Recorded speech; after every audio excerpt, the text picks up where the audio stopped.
What's another room? Instructional learning format. Instructional learning format. Instructional learning format. Instructional learning format. What does that mean? What are you doing to keep the children engaged? What are you doing to make the children excited about the words coming out of your mouth? What are you doing? What are you doing? What are you doing? What are you doing to keep the children interested? Instructional learning format. Example, please. Okay, calm down a bit, will you? An example of instructional learning format, you use a song that lines up with your theme.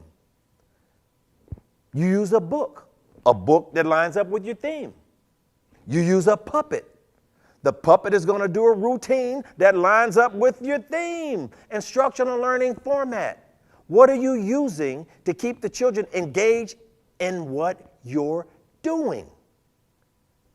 Music, puppetry, books, storytelling, artwork. These are the things that you're using to engage the children, and that's why they lump it all into instructional learning format. Here's some more information on instructional learning format and how it's used in a classroom setting. Now, let's just say your plan was to do nursery rhymes, okay? Nursery rhymes was your plan. What are you doing to keep the children interested? What are you doing to keep the children drawn in to what you want them to know or what you want them to learn? So this song is the nursery rhyme song. This is your instructional learning format to draw them in to the nursery rhymes.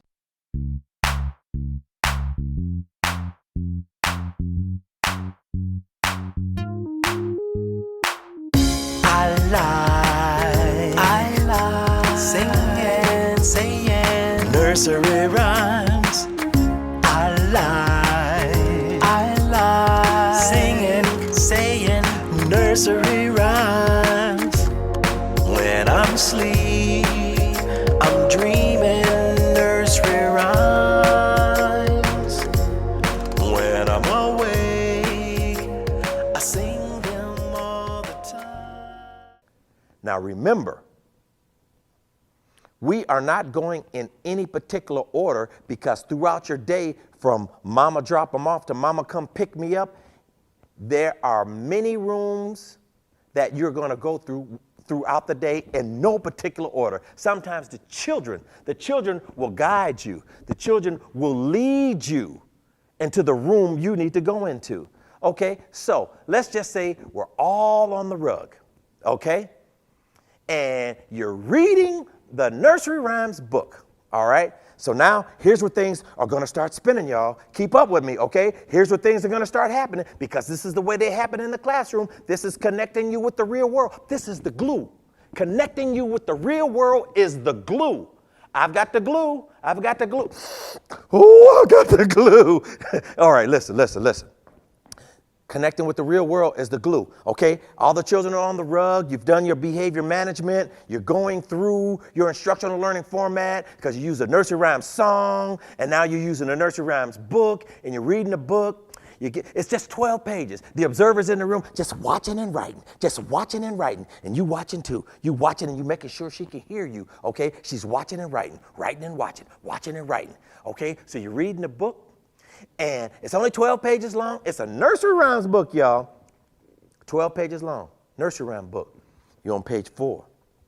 You're on page 5. All the children are engaged. Everything is going good. You're on page 6. Ooh, you flowing. You know you got it going on. Got your behavior management points. You got your instructional learning format points going on. All the children are engaged. You on page 8. Oh, my goodness, it's looking good. Here's what's happening, okay?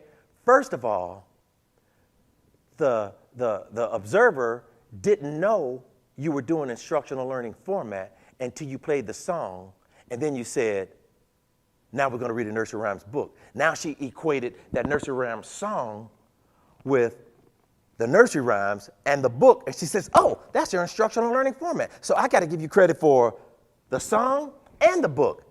And all the while, I had already written down that this was emotional support.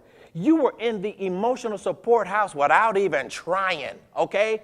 This is called positive climate.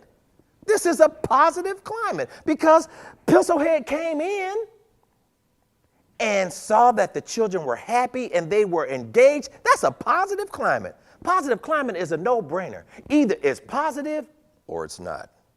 It's either positive or it's not. Negative climate. Sit down. What did I tell you? What me tell you, boy? Go on about your business. Listen.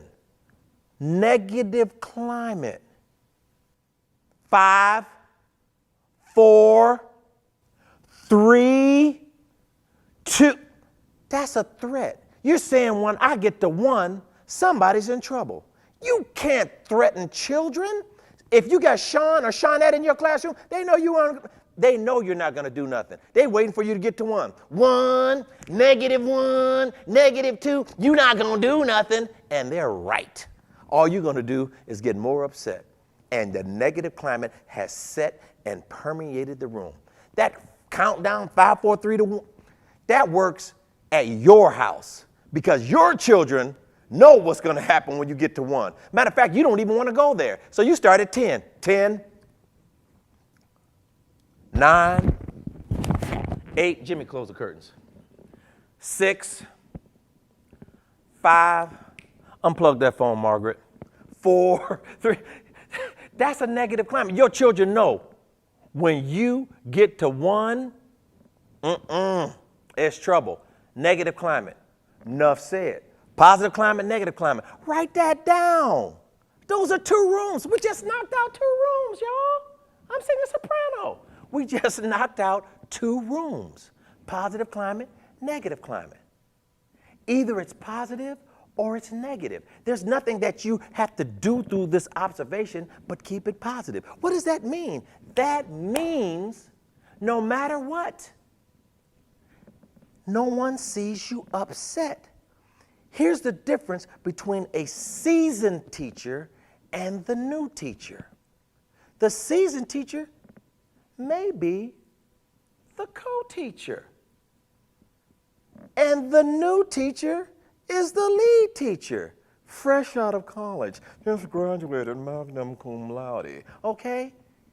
She has no idea what she's in for in terms of behavior management and the things that these children can do. The co-teacher and the lead teacher who's new are 2 different people. The co-teacher sees certain things that go on and she's like, okay, what we're going to do, we're going to separate you guys over here and we're going to have you read a book about friends and let's me and you talk. Because they were just fighting over there. The lead teacher's like, oh my goodness, stop, don't do it, stop. Negative climate. The new teacher doesn't understand that this is what children do. But what you do is not get excited. What you do is you stay calm. What you do is never let them see you sweat. Oh yeah. How many of you guys ever been bit before? Man, how many times have I asked this question in a live session? And I'm surprised that the hands go up. Listen, positive climate is what it is. A child bites you, you gotta keep a positive climate. Oh my goodness, you have such pretty teeth. Oh my goodness, look at that bite. Oh my goodness, can you help me, Coco? Co-teacher, could you help pry him off of me? Oh my goodness, I'm gonna need a tetanus shot. Never let them see you sweat. Positive climate, whatever it takes. Whatever it takes. Positive climate, negative climate. That's 2 of the rooms in the emotional support house. Behavior management, been there, done that. Instructional learning format, been there, done that.